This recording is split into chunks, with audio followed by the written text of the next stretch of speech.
Hey guys, this is Locke. I had to take a little bit of a break from this game, but I am back. And I thought for this video I would talk about the legendary artifacts.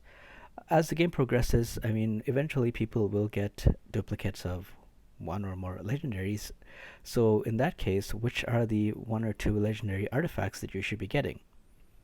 I think there is a consensus, at least I hope, on one of the top two legendary items, legendary artifacts. I've seen a lot of people, especially content creators, talk about it, but I believe that there is one other legendary item which I think trumps that one. So I've seen a lot of people mention the Witch's Remains, and I've seen a lot of interest as well. It is There's only a very limited number of ways to get the defense penalty debuff. So a lot of people have talked about why this artifact is so good, but in my opinion, I think this one is the best item, the best legendary artifact to get for players if they can only get one item. And the reason that I think this one is the best one is because I think you can make the most progress in your game with this item compared to the other one. And I will go into the reasons why.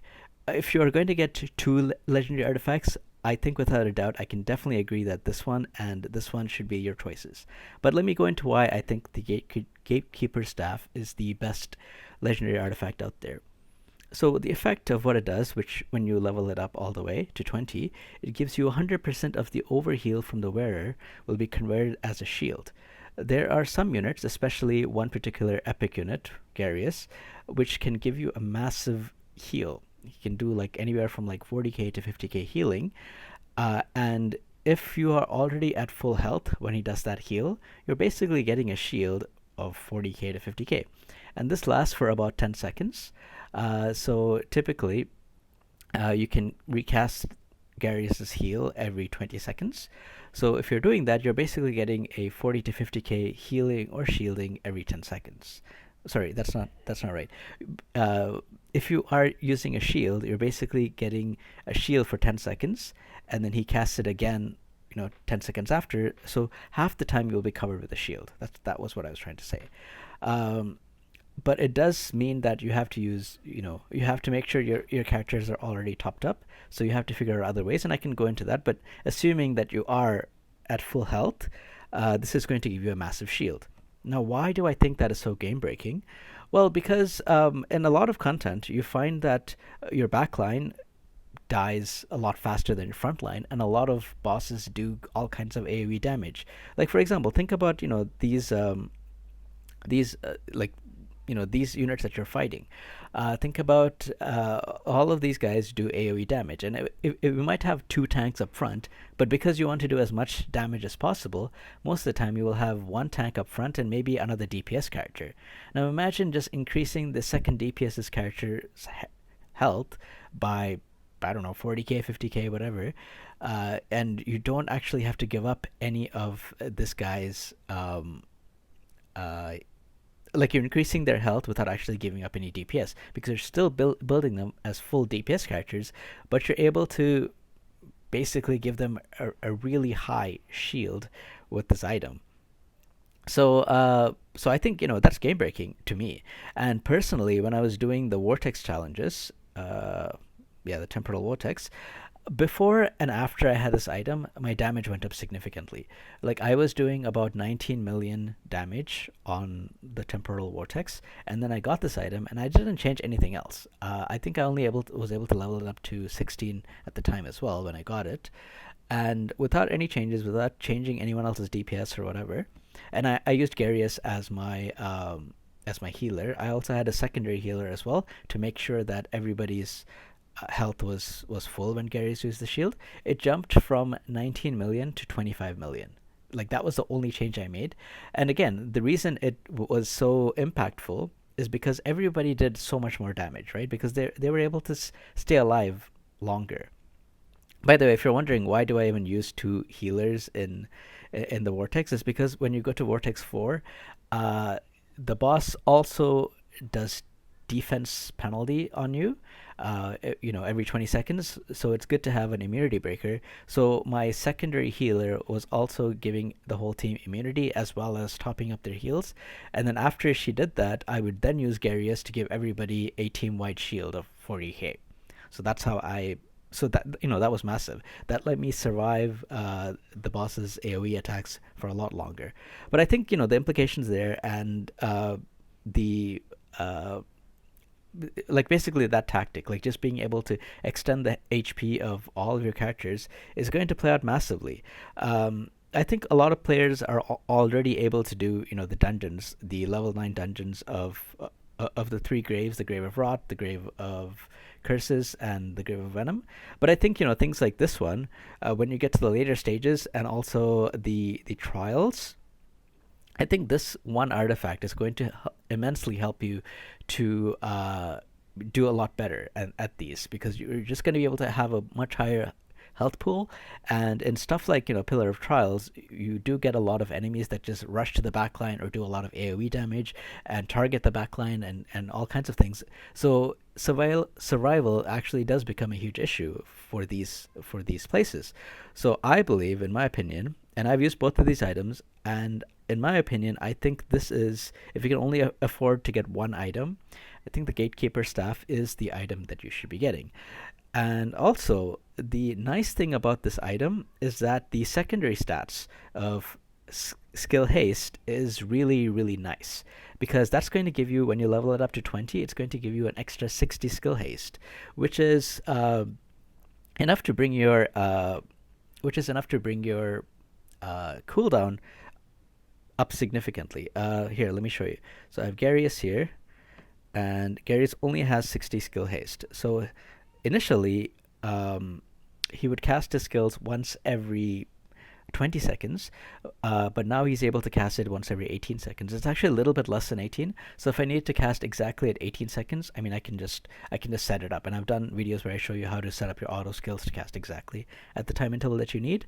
But there are, a lot of other bosses that are coming up now that have a little bit shorter than 20-second cooldown. So that's all you need. You can focus, if you're using Gary's, you can use full defense. Otherwise, you don't need to worry about these slots having skill haste, and you don't need to give him other items that decrease his skill haste. Just this item is enough for that. If you're using a different healer, like for example Hexandra, that everybody has access to, you can focus on just giving that item again for skill haste, and focus on, what does she need? I think attack and yeah, she, like, her attack and enlightenment. So you can focus on that for her. You don't have to focus on other items bringing her skill haste down, because you just need it to be 18. If you need it to be less than 18 for some reason, if you're fighting a boss that is I don't know, 16, which I can't really think of any right now. I think 18 and 20 is the most common ones. Grave of Venom is a different case, and we've talked about that. I mean, you can watch my videos on Grave of Venom if you want to, but 18 and 20 seconds, I think, covers a lot of it. And a lot of these guys start at 20 seconds, so now you also have, just with this item, able to get them down to 18 seconds as well. So anything else I should mention about that? I think that really covers it. I think, the only thing I will say is that the shield doesn't get added on. For example, if you have a unit that's healing you for 5k and then 5k and then 5k, like for example Alicia, that's what she does. She heals like every 0.5 seconds for 5 seconds. So she gives you like little heals for the full 5-second duration. This item is not effective on that, because the shield doesn't get added. So you don't get 5k shield and then 10k and then 15k, but you get a 5k shield, and then if the shield goes down to 0, then the next time you heal, it goes back up to 5. So it just refreshes at 5k, 5k if that's your healing. So it's better to find units that can do one big large heal than smaller heals over time, because this item is not so effective with units that are using heals over time. It's better to use units that do massive heals at one point.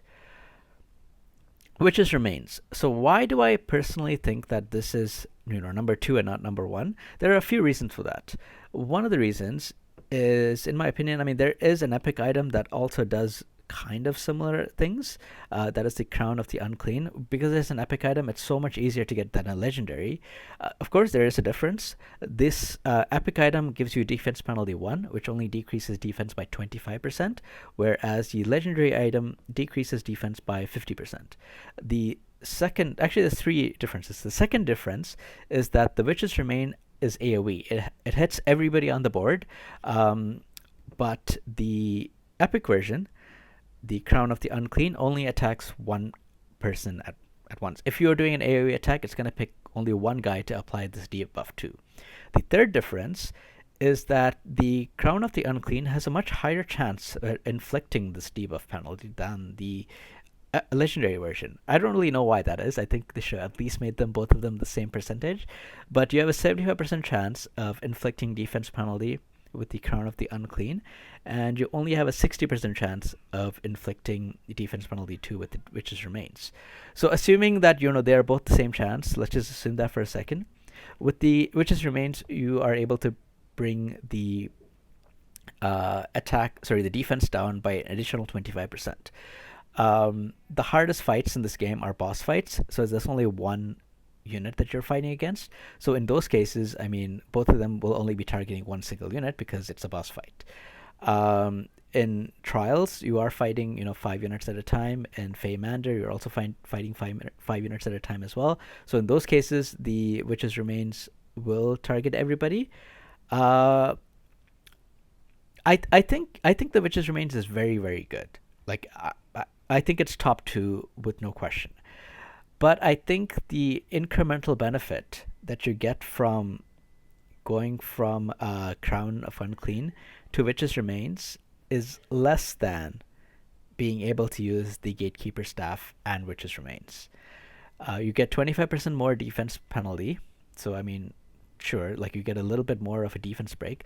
But I find in this game, when I was, going through the stages of the game and I was trying to, beat different stages, survival was more of an issue than doing DPS. DPS is important because all of these have time limits. You have to, defeat the boss in a certain number of turns. So there is that to think of as well. You need to actually do a lot of damage, especially with the event that's going on right now, where you have, these 5 bosses that you have to defeat. You don't defeat them, but you have to do as much damage as you can to them. So being able to do a 50% defense break, yeah, it is good. It is helpful. But in the same time, for those 5 bosses, for me, like I find survival is more important than being able to do more damage, because if I'm able to last longer, and I am able to last a lot longer thanks to the Gatekeeper Staff, I'm able to get out a lot more damage. And at the same time, I'm also able to use the Crown of the Unclean to still apply a defense break. I'm still getting the 25% defense down. So I'm only saving about another 25% defense down. And to me, I think I will still do a lot more damage by having this thing and setting it up properly, that I have a healer that's going to increase the shield of everybody and make them last longer, blah, blah, blah. I think that is a lot more impactful than going to the Witch's Remains. If I only had one item to choose from. I have 6 in my case, and I'm using both, so that's not really a question. But if I only had one, I think the Gatekeeper Staff would make a lot more of an impact. There's one more thing I want to mention with the Witch's Remains, and also the Crown of the Unclean. Now, this thing takes effect when you use an ultimate skill to deal damage. There are skills that hit the enemy more than once. Somebody that comes to mind is Warish. Warish can, with his attack, with his ultimate, he attacks 3 times. So you have 3 times 60% chance of inflicting defense penalty 2 on a target if you're using Warish. There might be others as well, but you have to make sure that they say it has to count as an ultimate. For example, let's look at this guy. With his ultimate, he attacks 5 times, but this actually counts as a basic attack. So you can't use Witch's Remains on him, unfortunately, because his ultimate doesn't actually count as an ultimate. It counts as a basic attack. So make sure you pay attention to that. But if there might be other units that do attack 2 times or 3 times or even more than that, and so each of them has a 60% chance of decreasing the defense of whatever enemy you're fighting with the Witch's Remains, and each of them has a 75% chance of decreasing the defense of whatever enemy you're fighting if you're using the Crown of the Unclean. So with Warish, I've calculated it. If you have enough accuracy, say you have more than enough accuracy to always land on the boss, the 60% chance times 3 works out to be about 80% chance. So it's pretty good, Obviously, this will be even higher. The Crown of the Unclean, it would be higher, but I didn't calculate. It's probably something like 90%, I think. But they're both very good. they both have accuracy as well, which is very important for landing debuffs. So that's really good. I mean, if it had something else, it would not be as good. But it's great that they have accuracy. This goes all the way up to 96 accuracy. I don't remember what the other one goes up to. So let me just check quickly. Witches Remains at level 20 goes up to, Crown of the Unclean at level 20 goes up to 72 accuracy, and Witches Remains goes all the way up to 96 accuracy. So it's really good that they have that. One has HP, one has defense, but I think that's not as important. It's really good that they have accuracy though. So those are, in my opinion, the top 2 artifacts that you should be going for. I will give you one more, and I think the one more is actually going to be a bunch of these. So hopefully I can give you some ideas if you happen to have 3 artifacts that you want to get, which I know not a lot of people are going to have, but there might be some people who are in that boat. And eventually, as the game goes on, eventually more and more people will get dupes of legendaries. So I thought I would get this video out just in case you're in that position and you're looking for it. But for the third item, in my opinion, it really depends on a case-by-case basis. It really depends on what you want to focus on. These 2 items that I talked about, the Gatekeeper Staff and the Witch's Remains, I think they can be used in so many places. They can be used in PvP, PvE, in Vortex, in whatever Grave of whatever you're doing. They can be used anywhere. But the third item, it really depends on what you want to do, in my opinion, because it depends what you're struggling with. I will start with the PvP because I think that's the easiest one to explain. In PvP, sure, damage is important. You want to do as much damage as you can, but I think one of the things that are even more important than damage is being able to get your skills off faster than your opponent. Assuming everything is equal, and in PvP everything is never equal, but assuming everything is equal, whoever gets their skills off first, whoever gets their stuns off first, if both of you have the same unit and both of you are doing an AoE stun composition, whoever is able to get the stun off first is going to win, right? So one of the most important things in PvP is getting your skill haste to be as fast as possible. So if PvP is important to you, one thing that you can focus on is focus on artifacts that will increase your skill haste. The best one for that is the Rift Hourglass, because it'll give you an extra 100 skill haste. There are 2 more items as well, which gives you skill haste. There is the Berserker Mask, which gives you 60 skill haste, and one I've talked about already, the Gatekeeper Staff, which gives you 60 skill haste as well. So with those 3 items, I don't think there's any more. I think I went through all of them. But if you're into PvP, I think those are, besides the Gatekeeper Staff and the Witch's Remains, I think one of the other 2, especially the Rift Hourglass, is something that you can focus on. Most of the time when I'm looking at PvP and enemies are running a stunning unit in the bracket that I'm at, they're always using the Rift Keeper's Hourglass, because whoever's using it typically wins. Whoever has the highest skill haste, you're using, basically I have to use Rift Keeper's Hourglass and also use whatever else I can to bring up my skill haste as high as possible. I'll show you my team so to give you an example. So this is who I'm using as my stunner, and you can see I have 178 skill haste because I want to use it as fast as possible before my enemy uses some kind of control. I want to use it before them, so I have to bring it up as high as possible. So if you're not in if you're not in the bracket that I'm in, you probably don't need 178 skill haste. I think a lot of people actually have even more than that because I haven't been playing for a couple of weeks. So, but if you're at a lower bracket, you don't need that much. You might need, significantly less.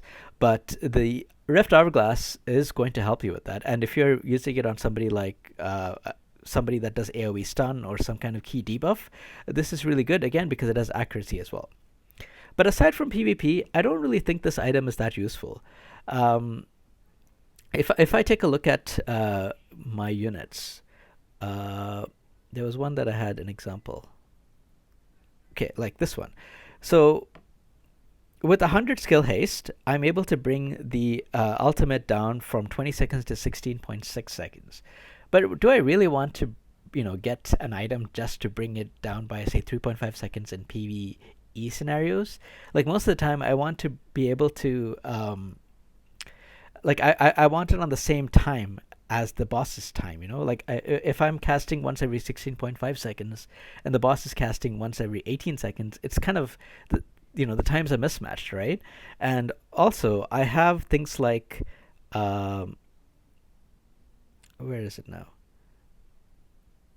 things like this, where I want to be able to use, this effect. So whenever, like the three-piece effect of this set, whenever I cast an ultimate, all my allies get 15% extra attack. So I want to be able to use this before I use my attackers to cast their skill. So I still want everybody on the same, skill timings, right? Like if I have Anton casting his ultimate at 20 seconds and my main DPS casting it at 16 seconds, eventually I'm going to start having my ultimate, my DPS ultimate go off before Anton's, and I don't really want that, right?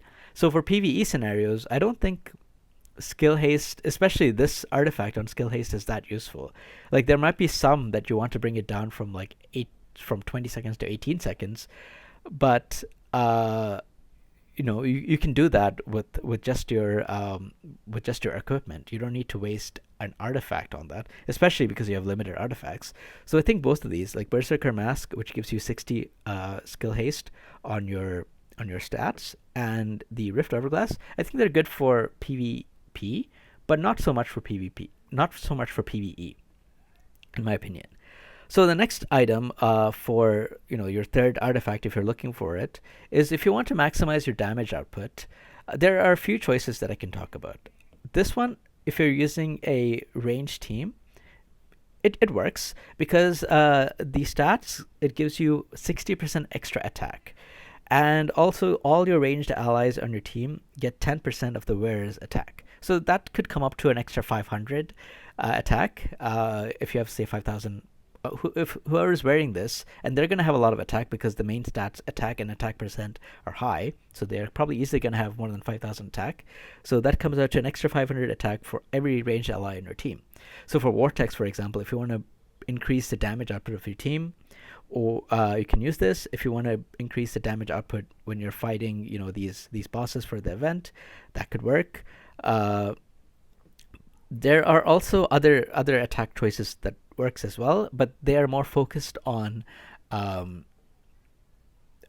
element of your team. Like if you're running a rally team, the Fluid of the King is an awesome item to increase the damage output.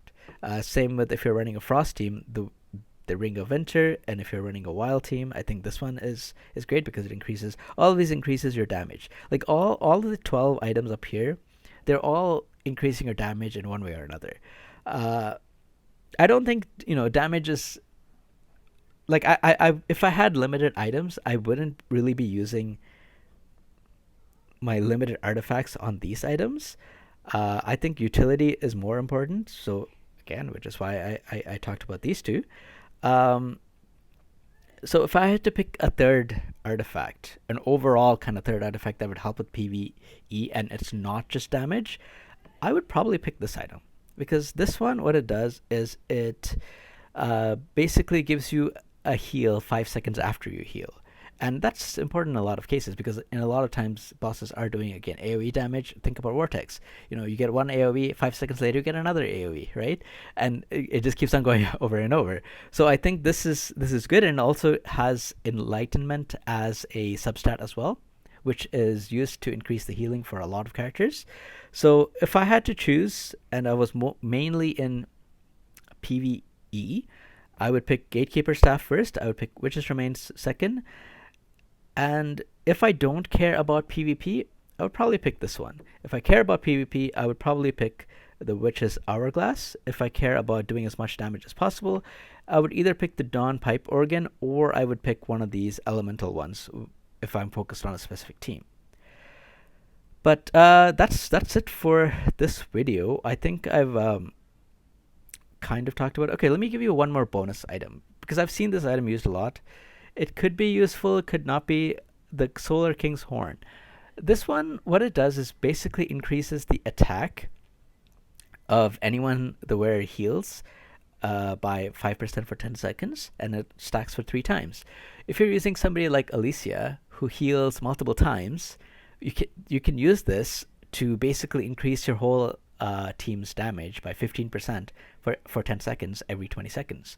So that could actually increase your damage output, quite well. And you also get defensive stats. You get defense and HP from it. So it's a really good tank item that heals. It's perfect for her. It could also be perfect for maybe Furbath, because he also heals like over time. So this might be a good item for them. I haven't really used it too much though, so that's why I didn't want to recommend it as top three. But it's something to think about, if especially if you're using units like that. If you're using units that do massive heals, this one. But I think there are enough units that do massive heals that you should be getting this one anyway. Like even if you don't have Garius, you have Hexandra, you have a bunch of other healers that could benefit from it. Um, like for example, this one. Cyphers does 20% of HP healing to everybody every 10 seconds. That's why not? Like that's pretty massive. That's pretty good. There are a whole bunch of healers, Catherine and so on and so on. I don't want to go into them, but they all do massive heals. They don't do healing over time. They just do one big massive heal, right? This is 10% of target's max HP plus 25,000 2500 and enlightenment. So these are going to be massive heals. They're not heals over time. So anyway, those are my opinions. That's what I think. What do you guys think? Do you guys agree with my list? Is there anything that I've missed? Do you disagree? Do you think that Witch's Remains should be more important than Gatekeeper Staff? Let me know your thoughts. And yeah, I mean, that's it for this video. So I hope to see you guys next time. Take care, guys.